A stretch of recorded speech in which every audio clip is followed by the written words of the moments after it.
أعوذ بالله من الشيطان الرجيم.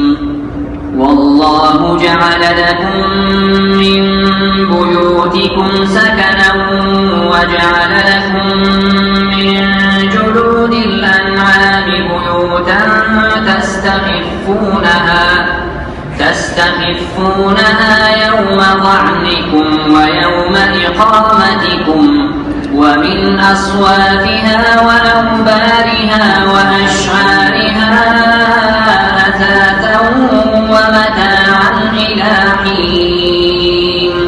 والله جعل لكم مما خلق ظلالا وجعل لكم من الجبال أكنانا وجعل لكم سرابيل تقيكم الحر وسرابيل تقيكم بأسكم كذلك يتم نعمته عليكم لعلكم تسلمون.